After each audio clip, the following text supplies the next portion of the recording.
Assalamualaikum warahmatullahi wabarakatuh. Selamat siang Ibu dan teman-teman sekalian.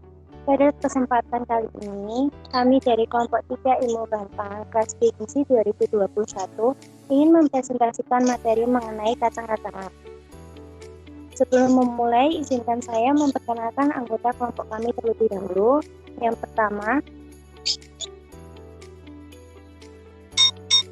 Alia Rahma.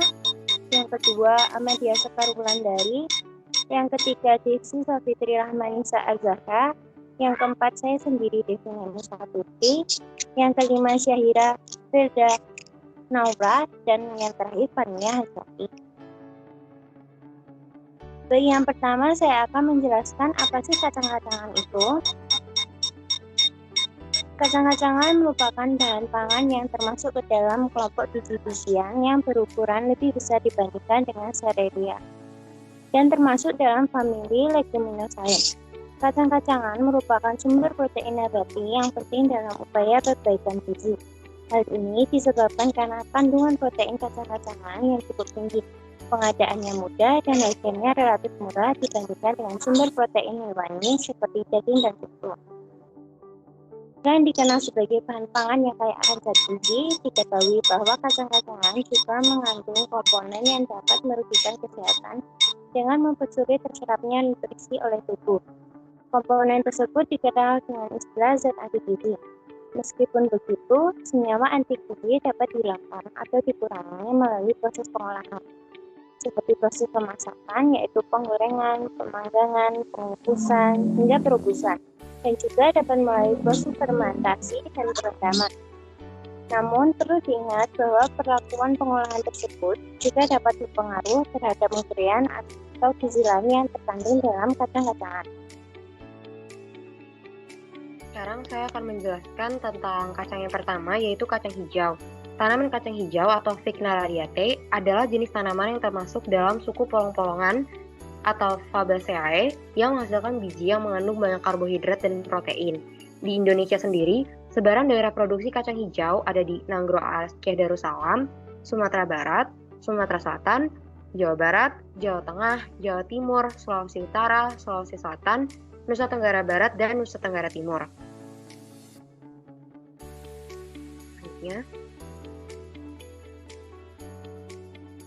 Nah, untuk cara penyimpanannya, yang pertama itu keringkan biji kacang hijau sebelum penyimpanan. Pengeringan ini sendiri bertujuan untuk menurunkan kadar air dalam benih. Apabila benih kacang hijau disimpan pada kadar air yang tinggi, maka benihnya akan mudah rusak dan menurun mutunya, seperti menjadi susut, cacat, atau penurunan daya berkecambah. Yang kedua, disimpan pada wadah yang kuat, kedap, dan tidak mudah sobek. Selain kadar air benih, kelembapan ruang simpan dan kekedapan bahan pengemas juga sangat penting. Penyimpanan benih dengan wadah yang kedap udara seperti kantung plastik mampu melindungi benih dari pengaruh lingkungan sekitarnya, seperti kelembapan udara dan suhu. Meskipun kadar air awal penyimpanan itu rendah, tapi jika benih disimpan secara terbuka, tetap akan bisa menyebabkan penurunan mutu benih. Selanjutnya, nah, untuk komposisi kimianya, yang pertama itu kacang hijau mengandung kandungan gizi yang cukup tinggi seperti protein, kalsium, fosfor, serta mineral lainnya. Bisa dilihat di tabel yang kanan, tabel nilai gizinya, bahwa kacang hijau sendiri ini tinggi protein, karbohidrat, kalsium, tinggi kalium juga, dan berbagai mineral lainnya. Nah, yang kedua, kacang hijau dapat dalam bentuk kecambah atau toge mengandung vitamin E. Hal ini disebabkan oleh kecambah yang telah mengalami proses perombakan makromolekul menjadi mikromolekul sehingga membentuk senyawa tocopherol atau vitamin E itu sendiri. Nah, yang ketiga, biji kacang hijau yang telah direbus atau diolah dan kemudian dikonsumsi juga mempunyai daya cerna yang tinggi dan rendah daya flatulensinya. Flatulensi ini sendiri disebabkan oleh oligosakarida seperti rafinosa, stakiosa, dan verbacosa. Selanjutnya, nah, untuk olahannya sendiri mungkin kita udah familiar ya dengan olahan kacang hijau. Yang pertama itu adalah bubur kacang hijau, susu kacang hijau, isian onde-onde atau bakpao. Yang keempat bisa dikonsumsi juga dalam bentuk kecambah atau toge. Untuk togenya ini sendiri bisa diolah menjadi masakan ya, seperti tumis toge dan yang lainnya. Dan yang terakhir bisa diolah menjadi tepung pati kacang hijau atau yang biasa kita kenal dengan tepung hankwe. Selanjutnya, Nah, selanjutnya ini ada jenis kacang lainnya, yaitu kacang Arab. Kacang Arab ini kaya akan kandungan serat, protein, yang bisa digunakan untuk menggantikan protein hewani. Kacang Arab ini awalnya dibudidayakan di Mediterania atau Timur Tengah. Nah, kacang Arab ini lebih sering dikenal sebagai chickpeas, itu dalam bahasa Inggrisnya, atau nama ilmiahnya Cicer arietinum. Kacang Arab memiliki berbagai jenis, namun jenis kacang Arab yang paling umum adalah yang bentuknya bulat dan berwarna krem seperti di slide. Selanjutnya, nah untuk cara penyimpanannya sendiri, kita harus memastikan bahwa kadar air biji rendah sebelum disimpan. Ini sama seperti kacang hijau tadi ya, karena kadar air itu mempengaruhi kualitas dari kacang itu sendiri. Dan yang selanjutnya disimpan di tempat bersuhu rendah dan memiliki kelembapan rendah. Yang jelas tempatnya harus kedap udara dan tertutup. Selanjutnya, nah untuk komposisi kimianya sendiri, kacang Arab itu kaya akan kandungan serat dan protein. Bisa dilihat di tabel nilai gizi yang ada di kanan, bahwa kacang Arab ini tinggi di protein, karbohidratnya juga tinggi, fosfor, kalium, dan mineral-mineral lainnya ya. Nah yang kedua, kacang Arab memiliki unsur senyawa kimia saponin. Saponin ini merupakan senyawa aktif yang membentuk larutan koloidal dalam air dan membentuk busa jika dikocok dengan metode dan waktu tertentu. Nah yang terakhir, kacang Arab merupakan salah satu tanaman yang kaya akan kandungan fitoesterogen berupa isoflavon pada bijinya. Isoflavon sendiri merupakan salah satu komponen zat yang banyak dimanfaatkan sebagai antioksidan dan antimikroba. Nah, dalam beberapa tahun terakhir ini, kajian mengenai isoflavon banyak menarik perhatian orang karena dilaporkan bahwa isoflavon ini dapat mengobati diabetes mellitus tipe 2 dengan mengurangi resistensi insulin dan meningkatkan sekresi insulin.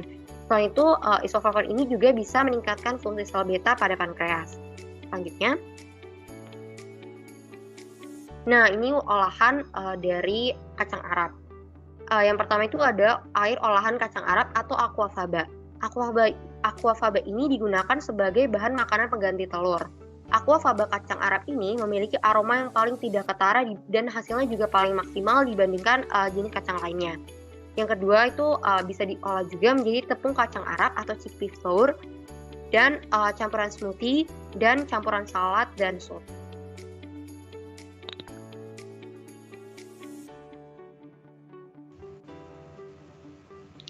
Kemudian, contoh kacang yang selanjutnya adalah kacang tanah atau nama lainnya adalah Arachis hypogea. Tanaman ini pada mulanya berasal dari Amerika, akan tetapi sekarang sudah banyak dibudidayakan di Indonesia, khususnya di Pulau Jawa dan DIY Yogyakarta. Nah, biasanya biji dari tanaman kacang tanah ini digunakan untuk sumber protein nabati, sedangkan tanamannya atau bagian daunnya itu digunakan untuk pakan ternak. Nah, kemudian ada cara penyimpanan kacang tanah, yaitu yang pertama, disimpan pada area yang bersih, tidak berdebu dan berventilasi agar tidak memicu pertumbuhan jamur. Kemudian yang kedua, menggunakan karung goni sebagai pengemas yang digunakan selama transportasi dan penyimpanan sebelum kacang tanah sampai ke pengacar. Nah, karung goni ini direkomendasikan karena tidak menghambat aliran udara yang ada di dalamnya. Kemudian yang ketiga, menyimpan kacang tanah pada suhu kisaran 24 sampai 28 derajat Celcius. Karena pada suhu ini diperkirakan jamur yang akan tumbuh itu resikonya lebih sedikit dibandingkan dengan suhu di atas 30 derajat. Kemudian nilai gizi dari kacang tanah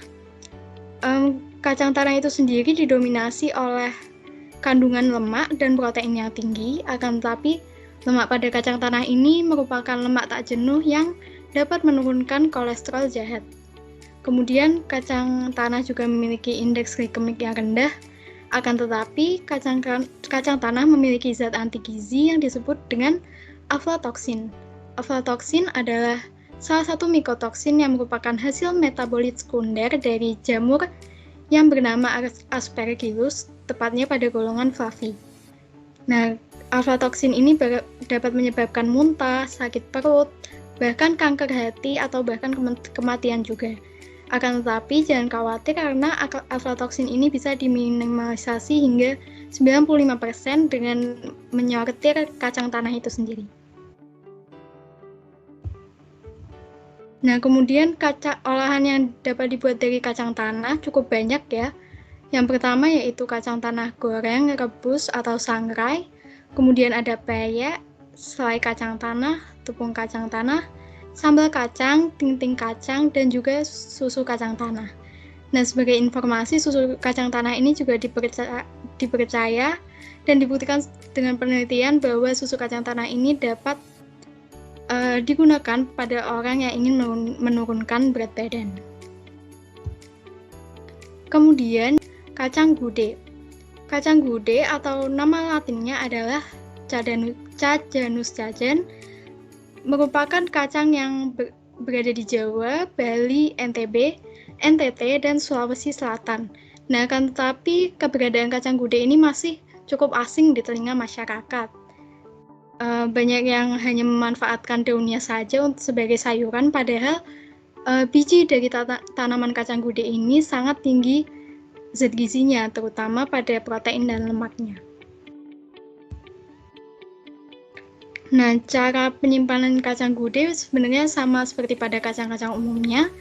Yang pertama yaitu pembersihan benda asing yang melekat agar bisa mengurangi resiko terkontaminasi jamur. Kemudian yang kedua dikeringkan di bawah sinar matahari sebelum disimpan pada wadah bersih. Nah, ini bertujuan agar kacang tersebut tidak lembab saat disimpan di dalam wadah. Kemudian yang ketiga, sebelum penyimpanan dilakukan pemisahan atau sortasi berdasarkan ukuran, tingkat kematangan, kerusakan, dan juga warna untuk memilih kacang yang terbaik. Nah, kemudian ada nilai gizi dari kacang gude sendiri. Nilai gizinya ini lebih condong ke proteinnya.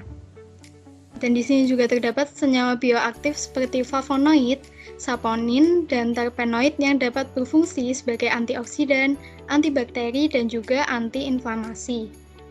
Nah, selanjutnya ada juga senyawa fenolik yang berperan dalam proses fisiologi dan metabolik pada manusia.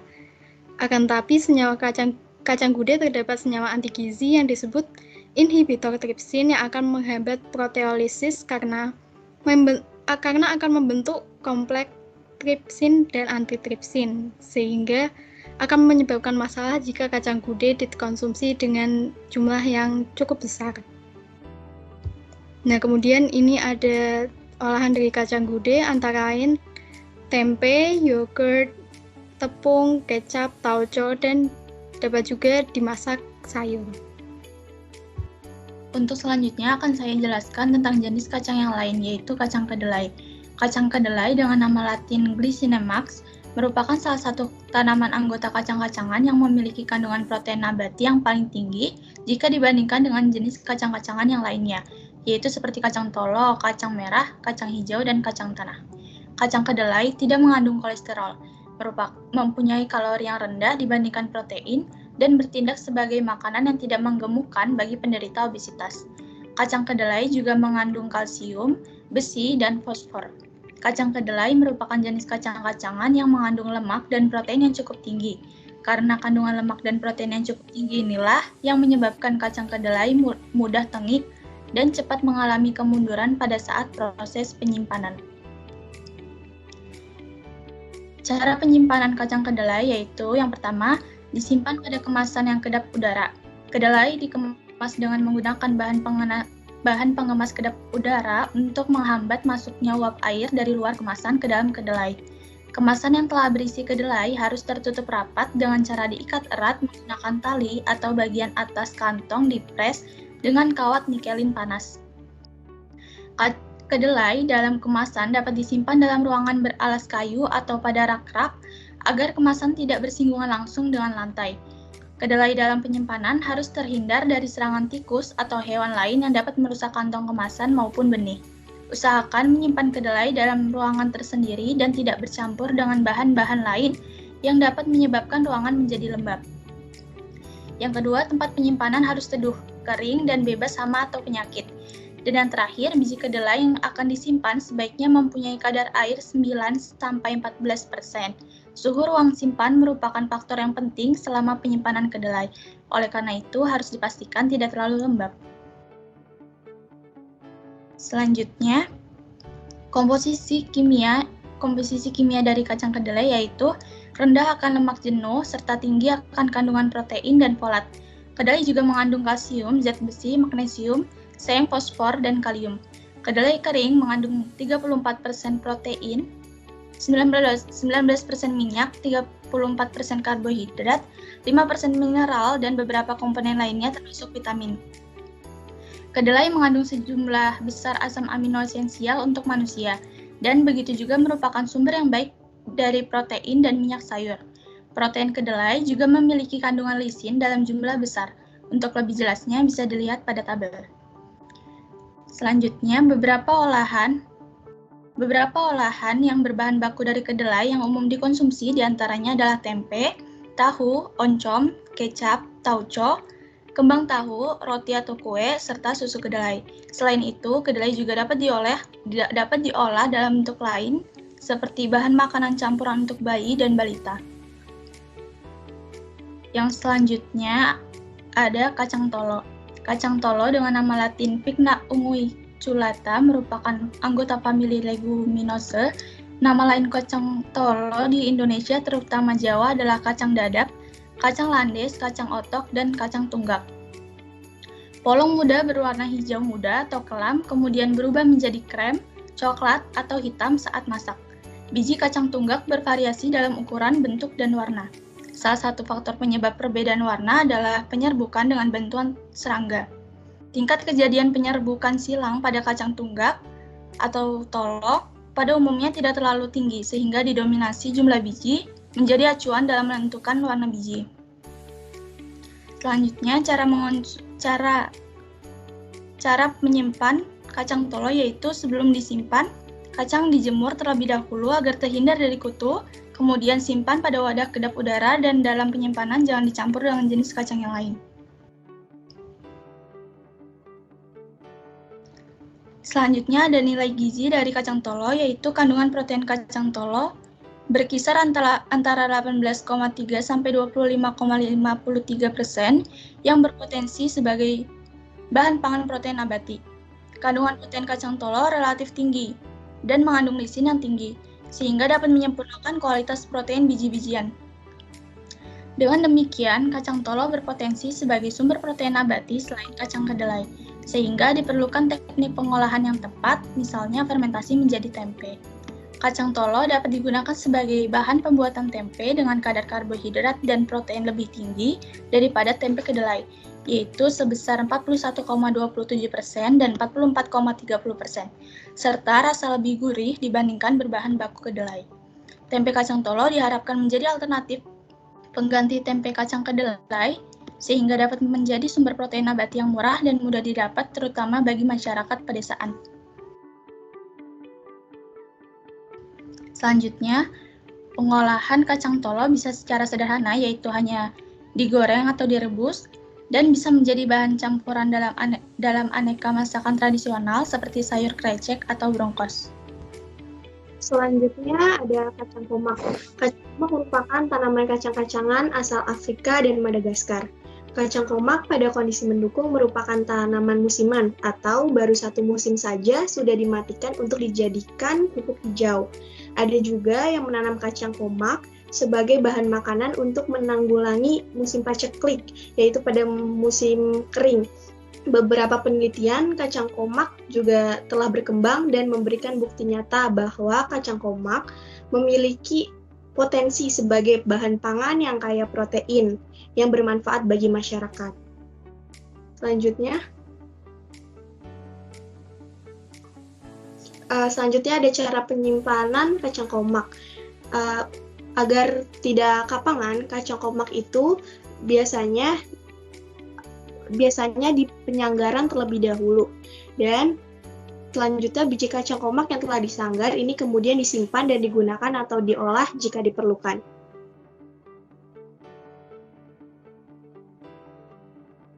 Selanjutnya ada komposisi kimia kacang komak. Kacang omak merupakan salah satu sumber protein yang cukup tinggi setelah kedelai dan kacang tanah. Dan kacang omak juga memiliki kandungan lemak yang rendah. Kandungan lemak yang rendah ini sangat cocok untuk orang yang diet terhadap makanan dengan kandungan lemak yang tinggi. Selanjutnya ada olahan kacang omak. Kacang omak ini biasanya bisa diproduksi untuk menghasilkan tempe dan tahu, karena kacang omak ini mengandung protein yang tinggi. Nah, selanjutnya ada juga tepung kacang omak. Tepung ini biasanya dibuat untuk produk seperti kue basah dan kue kering. Selanjutnya ada juga penelitian yang membuat kacang omak menjadi bubur instan.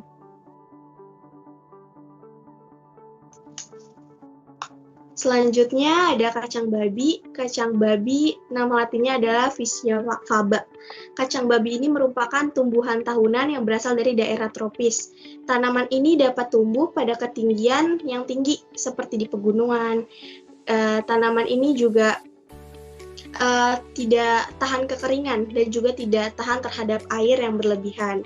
Biasanya kacang babi ini terdapat di Jawa Tengah dan di daerah pegunungan Tengger. Selanjutnya ada penyimpanan kacang babi. Kacang babi itu harus disimpan di tempat yang kering dan tertutup rapat, terutama pada biji kacang babi yang diproduksi menjadi makanan ringan. Dan selanjutnya, hindari dari gangguan serangga. Pisahkan dari biji yang rusak, contohnya seperti berlubang, bercabang, bau apek, dan lain sebagainya. Selanjutnya ada komposisi kacang babi. Kacang babi memiliki protein yang cukup tinggi, sekitar 20-25%. Selain itu, kacang babi juga memiliki kandungan kalsium yang dapat meminimalkan terjadinya hipertensi, serta kandungan besi yang dapat mengatasi dan mencegah anemia. Selanjutnya ada olahan kacang babi. Kacang babi merupakan salah satu kekayaan lokal Dieng yang dibudidayakan untuk diambil biji mudanya dan diproduksi sebagai makanan ringan. Kacang babi dapat digunakan sebagai salah satu alternatif bahan baku sumber protein non-kedelai yang dapat diolah menjadi tempe. Selanjutnya adalah kacang panjang. Tanaman kacang panjang atau dengan nama latin Vigna sinensis merupakan jenis sayuran yang sejak lama dikembangkan di Indonesia. Salah satu komoditi sayuran yang banyak diusahakan di daerah dataran rendah. Kacang panjang merupakan salah satu sumber protein nabati yang banyak dikonsumsi sebagian besar penduduk Indonesia. Walaupun begitu, ternyata kacang panjang masih merupakan tanaman salak atau pelengkap, yaitu ditanam dalam skala kecil di lahan pekarangan, tegalan, dan pematang sawah tanpa perawatan intensif dan dalam skala kecil. Bukan merupakan komoditi utama. Hasil rata-rata kacang panjang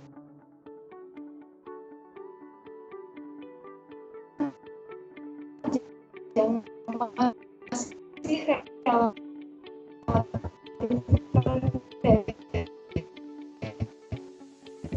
yaitu sekitar 2,21 ton per hektar. Selain menghasilkan buah yang berguna sebagai sayuran, juga dapat menyuburkan tanah karena dalam bindil akarnya hidup bakteri Rhizobium yang dapat mengikat nitrogen bebas dari udara sehingga dapat meningkatkan kesuburan tanah.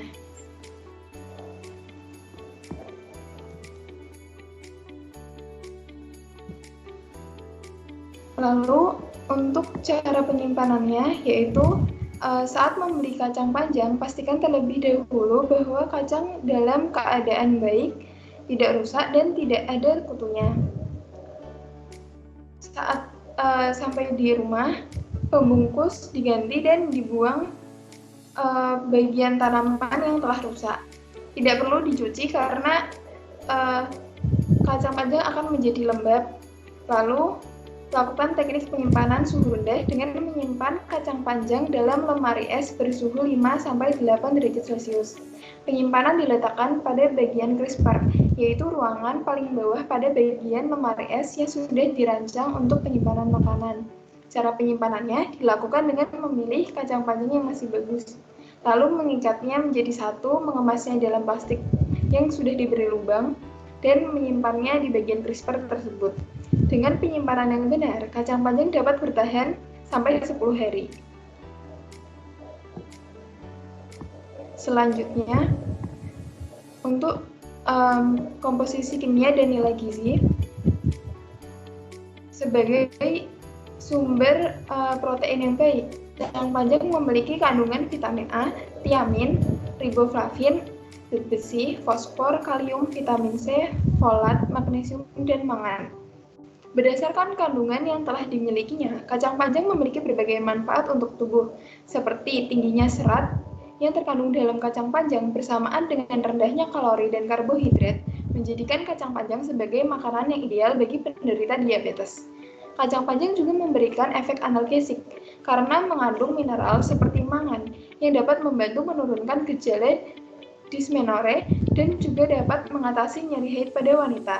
Kandungan vitamin C yang tinggi pada kacang panjang juga mampu membantu untuk mencegah radikal bebas dan menurunkan resiko kanker serta serangan jantung, serta mampu menjaga kulit supaya nampak sehat, cerah, mengurangi kekeringan, dan memperlambat proses penuaan. Selanjutnya, bisa dilihat terdapat makanan hasil olahan dari kacang panjang. Hasil olahan tersebut sudah sangat familiar digunakan sebagai masakan sehari-hari, seperti ada tumis kacang panjang, terus dibuat gudangan, dibuat pecel, ada oseng-oseng kacang panjang, sayur lodeh dan sayur asam yang biasa dimakan sehari-hari. Cah kacang panjang juga dapat digunakan sebagai bahan pembuat kacang panjang crispy. Selanjutnya adalah kacang Bogor. Sesuai dengan namanya, kacang Bogor atau Vicina subterranea banyak ditemukan di sekitar Bogor dan daerah Jawa Barat lainnya. Kacang Bogor dibudidayakan petani secara tradisional.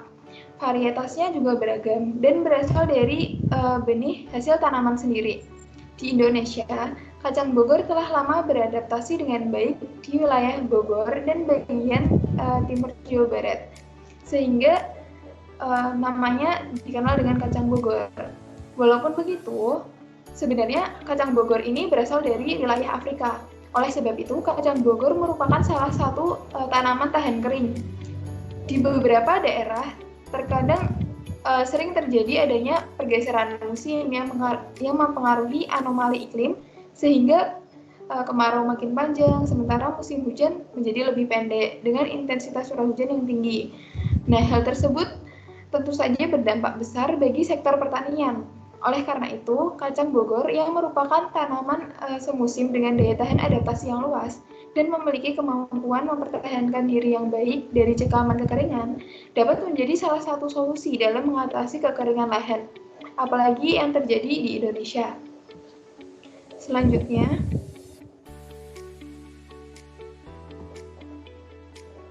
untuk cara penyimpanan kacang Bogor ini, yaitu dengan menjemurnya hingga benar-benar kering sebelum disimpan.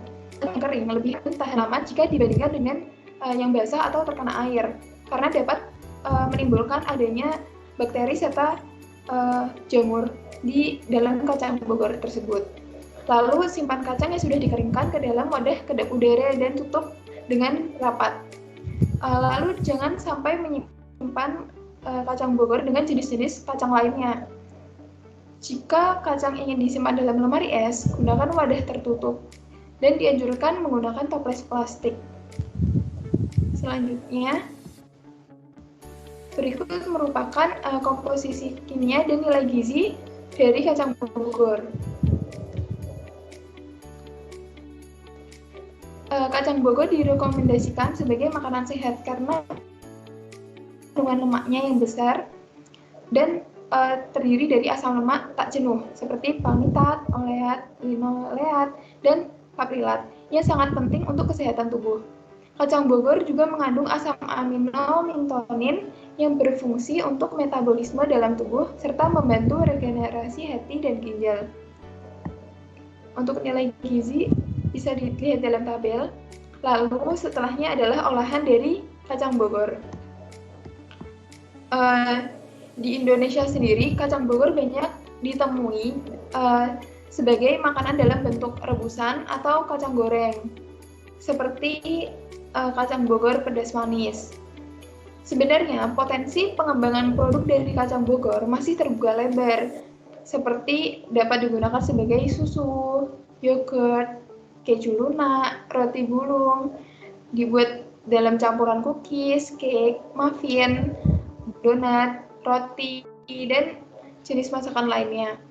Nah, di sini ada inovasi dari kacang Bogor itu sendiri, yaitu cookies mocha nut, yang merupakan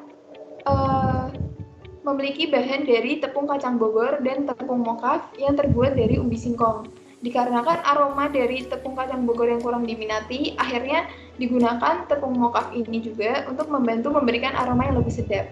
Lalu selanjutnya ada granat corn Kapskotel with Tosen Iceland, merupakan variasi skotel, yaitu makanan khas Italia yang terbuat dari aneka pasta. Inovasinya yaitu ditambah dengan taburan paprika merah, parutan keju, dan potongan kacang Bogor sendiri yang disajikan kapangsit dan jagung manis yang akan dijadikan menu yang lebih menyehatkan. Selanjutnya, saya akan menjelaskan mengenai cara memilih kacang yang baik. Pilih kacang yang masih segar, tetapi kering. Pilih kacang yang kulit arinya mulus dan halus. Permukaan kacang tidak berlubang. Jangan memilih kacang yang ada jamurnya dan mengeluarkan bubuk, serta karena kandungan minyak yang tinggi, kacang-kacangan cepat menjadi tengik jika disimpan terlalu lama atau dalam kondisi terlalu panas. Maka ciumlah aroma kacang dan pilihlah yang beraroma tidak apek atau tengik. Sekian presentasi dari kelompok kami, kurang lebihnya mohon maaf dan terima kasih. Wassalamualaikum warahmatullahi wabarakatuh.